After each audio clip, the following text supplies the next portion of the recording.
Study IQ IAS, अब तैयारी हुई अफोर्डेबल। नमस्कार दोस्तों, क्या आपको पता है कि पश्चिम बंगाल में आज पंचायत के इलेक्शंस हैं। जो 3 टियर सिस्टम होता है उसके अंदर जो पंचायती राज सिस्टम है उसका इलेक्शन चल रहा है। लेकिन जिस तरह के वीडियोस सामने आए हैं, जिस तरह की पिक्चर्स सामने आई हैं, बहुत ज़्यादा दुख हो रहा है। देखिए दोस्तों, 73rd और 74th अमेंडमेंट किया गया था हमारे संविधान के अंदर, ताकि यहाँ पर जो डेमोक्रेसी है उसको ग्रास रूट लेवल तक ले जाया जा सके।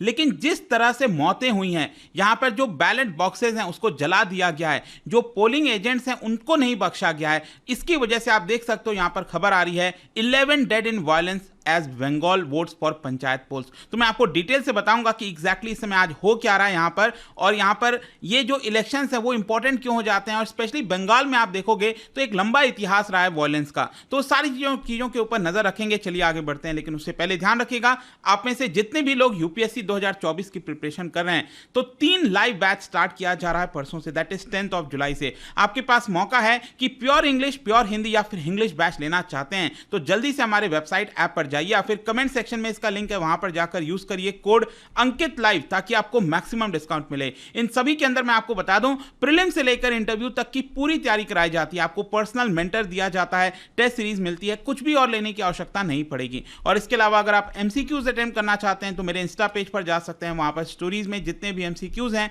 उसको आप अटेम्प्ट कर पाएंगे। चलिए शुरुआत करते हैं, और सबसे पहले तो ये देखते हैं कि एग्जैक्टली हो क्या रहा है। देखिए, जो पोलिंग चल रहा है वेस्ट बंगाल में पंचायत इलेक्शंस का, वो आज ही, ऑब्वियस सी बात है, एक ही दिन में पूरा होता है। तो आज सुबह 7 बजे से ये पूरा जो पोलिंग है वो हो रहा है। लेकिन इन सभी चीजों के बीच आपको पता है कि बहुत ज्यादा वायलेंस देखने को मिल रही है। लोगों को मारा गया इस पूरे इलेक्शंस के अंदर। यहां पर मैं आपको बता दूं कि 2024 में जो पार्लियामेंट्री इलेक्शन होना है उसके पहले ये इलेक्शन काफी इंपॉर्टेंट बताया जा रहा है बंगाल में। वही यहां से दिशा दिखाएगा कि आखिरकार 2024 में किस तरह का रिएक्शन हो सकता है लोगों का। वैसे यहां पर आप देख ही सकते हो, बार बार एक्सपर्ट्स का कहना है कि बंगाल में जो है, पश्चिम बंगाल में प्रोड्यूसर्स, मूवी प्रोड्यूसर्स हो गए, राइटर्स हो गए, बहुत सारे निकल कर आते हैं। लेकिन इसके साथ साथ इलेक्शन रिलेटेड जो वायलेंस है वो भी एक चिन्ह बनता जा रहा है पश्चिम बंगाल में। 8th of जून को, मतलब कि जब 1 महीना पहले लगभग इलेक्शन कमीशन के द्वारा अनाउंस किया गया था, ऑब्वियस सी बात है मैं यहाँ पर स्टेट इलेक्शन कमीशन की बात कर रहा हूँ, क्योंकि जो पंचायत के इलेक्शंस होते हैं वो इलेक्शन कमीशन नहीं कराता है, वो जो सेंटर में है वो सिर्फ राज्य के इलेक्शन और जो लोकसभा का इलेक्शन है, राज्यसभा का इलेक्शन है, वो सारी चीजें देखता है। तो स्टेट इलेक्शन कमीशन ने 8th of जून को अनाउंस किया था इलेक्शंस के डेट, और आज ही 8th of जुलाई को ये पूरा चुनाव होना था, जो कि हो रहा है। लेकिन तभी से, जब से ये इलेक्शन का अनाउंसमेंट हुआ था, तब से ही अगर आप देखोगे तो बहुत ज्यादा वायलेंस हुई है। इनफैक्ट 8th of जून को, उसके बाद उसके लगभग 4-5 दिन के अंदर मैंने एक वीडियो भी बनाया था, और उस समय लगभग 15 लोगों की जानें गई थी। और इसी को देखते हुए जो गवर्नर है पश्चिम बंगाल के, सीवी आनंद बोस, उन्होंने क्या किया, पीस होम नाम का एक जो स्टाइल है उसको खोला। कहने का मतलब है कि गवर्नर ने अपने रेसिडेंस में कहा लोगों को, अगर आपको कोई भी कंप्लेन है, किसी भी प्रकार की प्रॉब्लम आती है इलेक्टोरल वायलेंस से रिलेटेड, नॉमिनेशन फाइल करने में कोई भी दिक्कत आती है, तो आप अपनी कंप्लेंट को हमारे पास ला सकते हैं। तो आप, यूजुअली क्या होता है, देखो, जो गवर्नर होता है किसी राज्य का, वो डायरेक्टली गवर्नेंस में इन्वॉल्व नहीं होता है। लेकिन यहाँ पर पश्चिम बंगाल के जो गवर्नर हैं उनको इसमें इन्वॉल्व होना पड़ा, और वो काफ़ी एक्टिवली यहाँ पर सारी चीज़ों पर नज़र लगाए हुए हैं। इनफैक्ट आज भी जो वायलेंस हुआ है वहाँ पर गवर्नर खुद गए और वहाँ पर उसकी जाँच करने की कोशिश किए। खैर, यहां पर अगर हम वायलेंस की बात करें, जैसा कि मैं आपको कह रहा था, अभी तक जब मैं वीडियो रिकॉर्ड कर रहा हूं तो कम से कम 11 लोगों की मृत्यु हुई। अब ये 11 लोग कौन हैं? ये अलग अलग पॉलिटिकल पार्टी से बिलोंग करते हैं, जैसे कि 6 तृणमूल कांग्रेस के मेंबर्स हैं, एक वर्कर बीजेपी का है, एक लेफ्ट पार्टी का है जो सीपीआई हो गया, फिर एक कांग्रेस का है, एक आईएसएफ का है, और एक और यहां पर पर्सन की मृत्यु हुई है जिसकी आइडेंटिटी एग्जैक्टली अभी बताई नहीं जा रही है। 3 टीएमसी के जो मेंबर्स हैं और एक कांग्रेस का वर्कर थे, उनको मुर्शिदाबाद में यहां पर मार दिया गया। मैं आपको दिखाता हूं, ये पश्चिम बंगाल का अगर आप मैप देखोगे, यहां पर आपको देखने को मिलेगा मुर्शिदाबाद। यहां पर बहुत ज्यादा हिंसा हुई है। ये जो पूरा एरिया हो गया, इसके ऊपर जो कोच बिहार वाला एरिया हो गया, काफी वायलेंस देखने को मिला है। तो मुर्शिदाबाद में यहां पर कई लोगों की मृत्यु हुई। इसके अलावा यहां पर 2 लोगों की मृत्यु हुई, एक बीजेपी और एक टीएमसी से बिलोंग करते हैं, ये कूच बिहार में। ये ऊपर वाला पार्ट आप देख रहे हो, आसाम के साथ ये जो डिस्ट्रिक्ट जुड़ता है, यहां पर हो गया। फिर इसके अलावा यहां पर आप देख सकते हो जो मालदा डिस्ट्रिक्ट है, वहां पर एक टीएमसी वर्कर की मृत्यु हुई है। ये रहा आपका मालदा डिस्ट्रिक्ट, ठीक है। और एक और यहाँ पर मैं आपको बता दूं, दैट इज इसको कहा जाता है ईस्ट बुर्दवान, मतलब कि जो पूर्व बुर्दवान हो गया बर्दवान, ये आप देख सकते हो यहाँ पर भी मृत्यु हुई है। तो इन इलाकों में जहाँ पर मैंने सर्कल किया है ज़्यादातर वायलेंस देखने को मिला है। मुर्शिदाबाद डिस्ट्रिक्ट में तो इनफैक्ट यहाँ पर बताया गया एक टीएमसी वर्कर था जिसका नाम है बाबर अली, उसको वहाँ पर एरिया में मारा गया है और जब उसको मुर्शिदाबाद मेडिकल हॉस्पिटल लाया गया तब वो ऑलरेडी मृत्यु पाया गया था। फिर इसके अलावा यहाँ पर एक क्रूड बम, मतलब कि जो बॉम्ब है उसको भी फेंक कर लोगों को मारा गया है मुर्शिदाबाद डिस्ट्रिक्ट के अंदर। इनफैक्ट एक और खबर ये आई थी कि जो बीजेपी का एक पोलिंग एजेंट है माधव विश्वास, उसको शॉट डेड मतलब कि गोली मारकर उसकी हत्या की गई है कूच बिहार डिस्ट्रिक्ट में, यहाँ वाले डिस्ट्रिक्ट के अंदर। तो आई होप कि आप समझ रहे होंगे कि किस प्रकार का आपको वायलेंस देखने को मिल रहा है। और ये तो हम पंचायती इलेक्शंस की बात करें, जो सबसे निचले स्तर पर जो इलेक्शन होता है उसकी हम बात कर रहे हैं। और इसके अलावा यहाँ पर खबर ये भी आई कि जो बैलेट बॉक्सेज हैं जहाँ पर वोटिंग होती है उनको जला दिया गया है। कई जगह पर यहाँ पर रिगिंग बताई जा रही है, जो बैलेट पेपर्स होते हैं उसको छीन लिया गया है, कई जगह पर बैलेट बॉक्सेस के अंदर पानी डाल दिया गया है। इस तरह की खबरें आई हैं। बैलेट बॉक्सेस को यहाँ पर कूच बिहार डिस्ट्रिक्ट में ही जला दिया गया है, ये खबर आई है। फिर इसके अलावा यहाँ पर कई सारे पोलिंग बूथ्स के बाहर काफ़ी ज़्यादा क्योस वाला माहौल देखने को मिला, ऐसा यहाँ पर मीडिया के द्वारा खबर बताया गया है। अब इन सारी चीज़ों को लेकर जो पॉलिटिकल पार्टीज़ हैं वो आपस में ब्लेम गेम कर रही हैं। बीजेपी निशाना साध रही है टीएमसी के ऊपर और टीएमसी ब्लेम कर रही है बीजेपी को। बीजेपी के जो लीडर हैं राहुल सिन्हा, उन्होंने कहा कि ये इलेक्शन के नाम पर बस एक खिलवाड़ चल रहा है। जो टीएमसी है उन्होंने आरोप ये लगाया है कि जो सेंट्रल फोर्सेस तैनात होनी चाहिए थी स्टेट के अंदर वो सही तरीके से नहीं किया गया है, जहां जहां पर वो होना चाहिए था ऐसा नहीं हुआ है। वैसे मैं आपको बता दूं कि ये मामला चला गया था कलकत्ता हाई कोर्ट के अंदर और वहां पर स्टेट इलेक्शन कमीशन ने मांग की थी कि जो सेंट्रल फोर्सेज हैं उनको डिप्लॉय की जाए। नॉर्मल केसेस में उनको डिप्लॉय नहीं किया जाता है क्योंकि ये पंचायती इलेक्शन है, ये राज्य के अंदर का इलेक्शन है।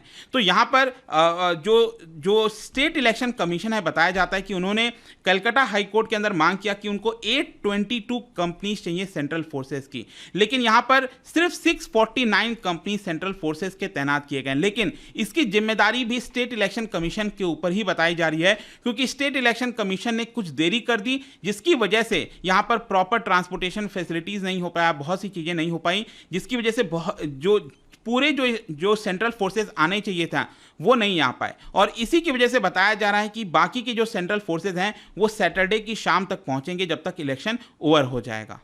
फिर इसके अलावा मैं आपको यह भी बता दूं कि इस तरह की जो हिंसा है बंगाल में ये कोई पहली बार नहीं हो रहा है, काफी लंबा इतिहास रहा है। लेकिन स्पेशली अगर मैं आपको बताऊं तो एक नई लेगेसी स्टार्ट हुई है रीसेंट टाइम में। 2013 और 2018 का जो चुनाव हुआ था उसमें shooting, bombing, arson, stone throwing और बॉडी पार्ट्स को कट कर देना, इस तरह की घिनौनी हरकत की गई है जो कि बिल्कुल भी नहीं होना चाहिए। मतलब हम इलेक्शंस की बात कर रहे हैं, ये एक प्रकार से सेलिब्रेट करना चाहिए कि इलेक्शंस हो रहा है प्रॉपर तरीके से, लेकिन यहां पर हमें कुछ अलग ही प्रकार की जो सीन है वो देखने को मिलते हैं। क्वेश्चन यहां पर आपको मैं ये भी बता दूं कि अभी 2023 है, आपको पता ही है कि जिस तरह से लोकसभा का इलेक्शन 5 साल में होता है, स्टेट असेंबली का इलेक्शन 5 साल में होता है, उसी प्रकार से जो पंचायती इलेक्शंस हैं वो भी 5-5 साल में होते हैं। यहां पर 2018 का इलेक्शन बड़ा इंटरेस्टिंग था। 2018 में जो पंचायती इलेक्शंस हुए थे, लोकल इलेक्शन हुए थे, उसमें अगर आप देखोगे ना तो 95% ग्राम पंचायत की जो सीट्स हैं वो तृणमूल कांग्रेस ने जीती थी, ममता बनर्जी की जो पार्टी है उन्होंने जीती थी। लेकिन ऑपोजिशन में उसमें यह आरोप लगाया था कि जो ऑपोजिशन पार्टीज के मेंबर्स हैं उनको नॉमिनेट भी नहीं करने दिया गया। मतलब अगर आप चुनाव लड़ना चाहते हो तो ऑब्वियस सी बात है आपको नॉमिनेशन सबमिट करना पड़ेगा स्टेट इलेक्शन कमीशन के पास, लेकिन यहां पर तृणमूल कांग्रेस अलाउ नहीं कर रही थी, जिसकी वजह से ज्यादातर, इनफैक्ट मैं आपको बताऊं 34% सीट्स ऐसी थी तृणमूल कांग्रेस की जहां पर अनकंटेस्टेड था, मतलब कोई लड़ाई नहीं था टीएमसी के अलावा। तो ऑब्वियस सी बात है वहां पर जो सिंगल कैंडिडेट है जो चुनाव लड़ रहा है वही तो यहां पर जीतेगा। तो ये बड़ा चौंकाने वाला बात है कि ऐसा कैसे हो गया कि 34% सीट्स पर कोई लड़ाई नहीं था। ठीक है, तो यही आरोप लगाया गया था उस समय ऑपोजिशन और बीजेपी के द्वारा कि टीएमसी जो है वो यहां पर हिंसा करने की कोशिश करती है और वो नॉमिनेशन तक फाइल नहीं करने देती। और उस समय इनफैक्ट पुलिस के ऊपर भी आरोप लगा था, उसके ऊपर भी क्वेश्चन किया गया था।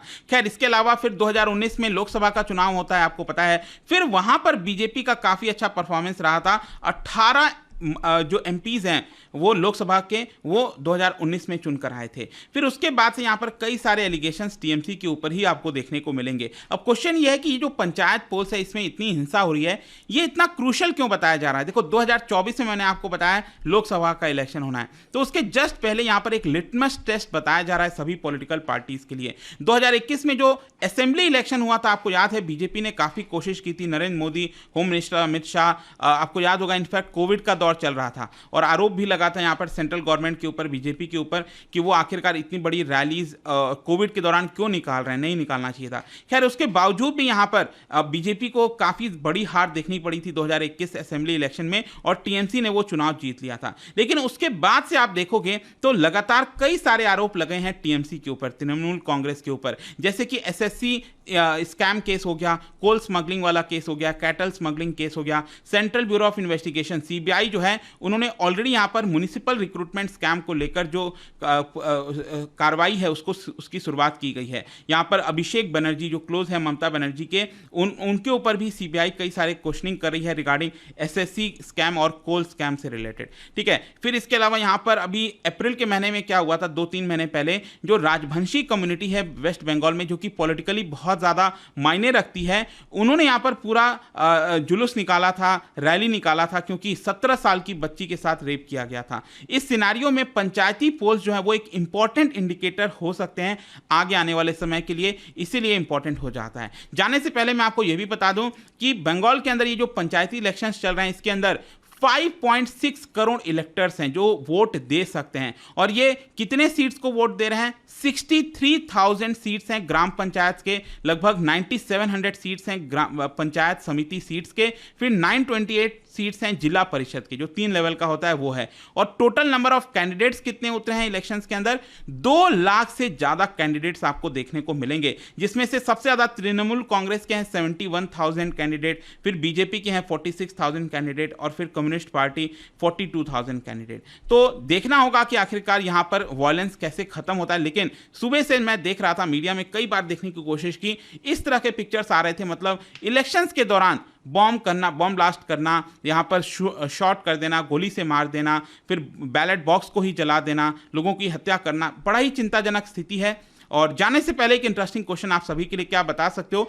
वेस्ट बंगाल का जो इंटर स्टेट बाउंड्री है कौन से दूसरे राज्य के साथ सबसे बड़ा है, लंबा है? इसका राइट आंसर आप सबको पता है, मेरे इंस्टाग्राम पर तो मिलेगा ही, वहां पर अगर आप नहीं हो कोई बात नहीं, टेलीग्राम से ले सकते हैं इसका सही उत्तर। मैं कई सारे जो एमसीक्यूज हैं वो यहाँ पर स्टोरीज में डालता रहता हूँ। बाकी अगर आपको पीडीएफ चाहिए तो टेलीग्राम पर आइए, अलग अलग सोशल मीडिया पर आप जुड़ पाओगे। और जैसा मैंने बताया था, यूपीएससी की अगर आप तैयारी कर रहे हो, just use the code Ankit live to get maximum discount. And I hope की वीडियो आपको पसंद आया होगा। मिलता हूं आपसे next time, till then thank you very much, see you soon. Study IQ IAS, अब तैयारी हुई अफोर्डेबल।